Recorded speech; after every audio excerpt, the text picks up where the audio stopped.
có đó đi chả nè. Nếu có lo. Ít sao? Nhưng chúng nói em là chị em đôi chả thế nào chả đúng cơ lưng đâu nè.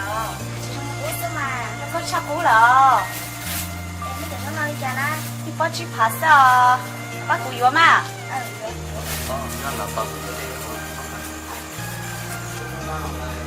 Wow, cô bảo anh đừng nói tôi muốn đi trong nhà xem nào.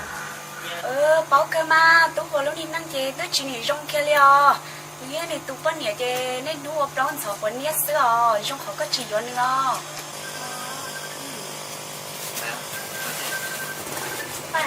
Phải nên học tôi nè.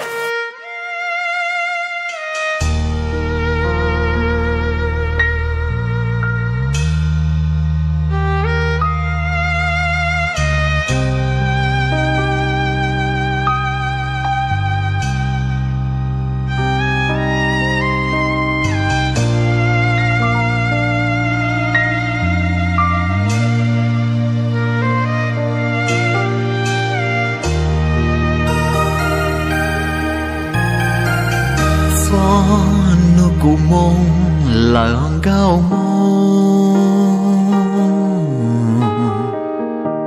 vì cô tư mù quan năng chỉ rong trái chua gì có lúc cụ mùa bóng ta mùa biết kia lúc nâng con lòng gió nó cứ gió chỉ là ấm vì cứ luôn nhon gió lấy nhau luôn nắng lưỡi chia của mùa lo lo lúc vừa lúc chỉ năng chế tôi chỉ nghĩ trong kia liao. Nghĩa thì tôi vẫn nhớ chế nên đua đón sợ vẫn nhớ sữa, trong họ có chỉ yếu nữa. gió nụ cũ mong chỉ nó là to vì cũ tư mù hoàn năng chỉ đua khó chỉ nhảy có mù năng chỉ so xiết lo chỉ chua đã chỉ rong con khu xì là vì tao chỉ ngờ chỉ được chán chờ là đại lũ nâng lưỡi xiết đau có tê mê nhòa mua chín trò lỡ họ chân chế tư xa yan chỉ lỡ lon chế cũng bà chỉ con đi chờ ê cô thiên mù hoàn năng chỉ sợ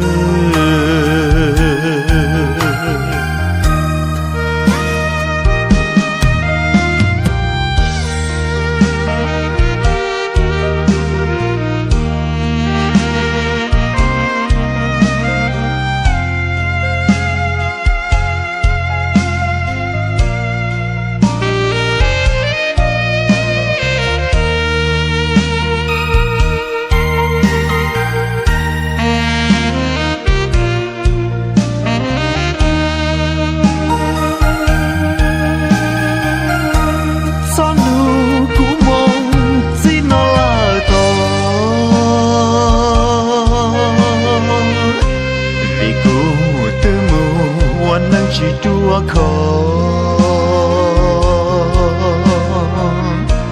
chỉ nhảy có mù năng chỉ so xiết lo chỉ chua đã chỉ rong con khu xì là vì tao chỉ ngờ chỉ được chán chờ là đại lũ nâng lưỡi xia trao đời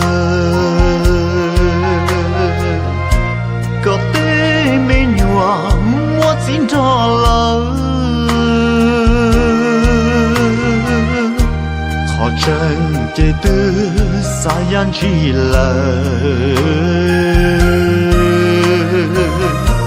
lòng chê cũng bà chỉ con đi chơi